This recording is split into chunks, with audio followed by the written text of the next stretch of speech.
আসসালামু আলাইকুম। বৎকার বান্দা যখন দুনিয়া থেকে প্রস্থান ও আখিরাতে যাত্রার সন্ধিক্ষণে উপনীত হয়, তার নিকট আসমান থেকে কালো চেহারার ফেরেশতারা অবতরণ করে। তাদের সাথে থাকে মোটা পুরু কাপড়।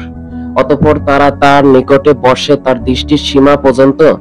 অতঃপর মালাকুল মউত আসেন ও তার মাথার কাছে বসেন। অতঃপর বলেন, হে খবিস নফস, আল্লাহর ক্রোধ ও গজবের জন্য বের হও। তিনি বলেন, ফলে সে তার শরীরে ছড়িয়ে যায়। অতঃপর সে তাকে টেনে বের করে, যেমন ভেজা উল থেকে লোহার শিক বের করা হয়। অতঃপর সে তা গ্রহণ করে, আর যখন সে তা গ্রহণ করে, চোখের পলকের মুহূর্ত পরিমাণ হাতে না রেখে ফেরেশতারা তা ওই মোটা পুরু কাপড়ে রাখে। তার থেকে মৃত দেহের যত কঠিন দুর্গন্ধ দুনিয়াতে হতে পারে সে রকমের দুর্গন্ধ বের হয়। অতঃপর তাকে নিয়ে তারা উপরে ওঠে। তাকে সহ তারা যখনই ফেরেশতাদের কোনো দলের পাশ দিয়ে অতিক্রম করে, তখনই তারা বলে, হে খবিস রূহ কে? তারা বলে, অমুকের সন্তান অমুক। সবচেয়ে নিকৃষ্ট নাম ধরে ডাকে, যার মাধ্যমে তাকে দুনিয়াতে ডাকা হতো।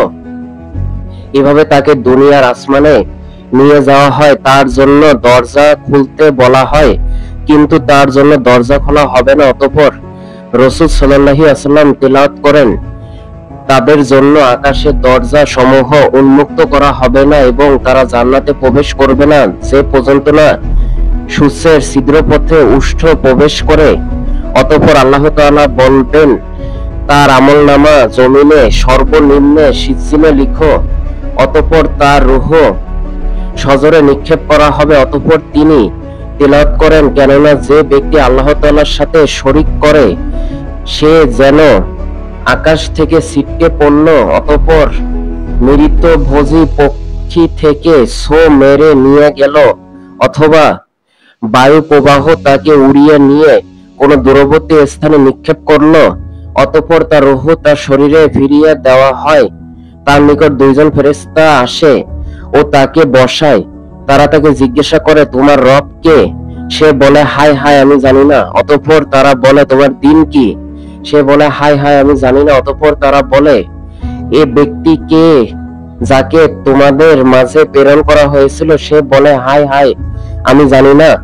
অতঃপর আসমান থেকে এক ঘোষণাকারী ঘোষণা করবে যে সে মিথ্যা বলেছে, তার জন্য জাহান্নামে বিছানা বিছিয়ে দাও, তার দরজা জাহান্নামের দিকে খুলে দাও। ফলে তার নিকট জাহান্নামের তাপ ও বিষ আসবে, তার পাঁজরের হাড় একটির মধ্যে অপরটি ঢুকে যাবে। অতঃপর তার নিকট বিভৎস চেহারা, খারাপ পোশাক ও দুর্গন্ধ সহ এক ব্যক্তি আসবে। সে তাকে বলবে, তুমি সুসংবাদ গ্রহণ করো যা তোমাকে দুঃখ দিবে।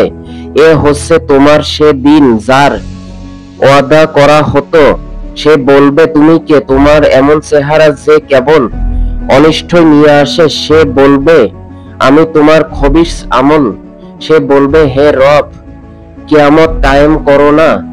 তাই মুসলিম ব্যক্তির করণীয় হবে, মৃত্যুর সময় ঘনিয়ে আসার পূর্বে পরকালীন জীবনের জন্য উত্তম প্রস্তুতি গ্রহণ করা, যাতে সেই অনন্ত জীবনে জাহান্নাম থেকে মুক্তি লাভ করা যায় এবং জান্নাতে প্রবেশ করা যায়। আল্লাহ তাআলা আমাদের সবাইকে সেই তৌফিক দান করুন, আমিন।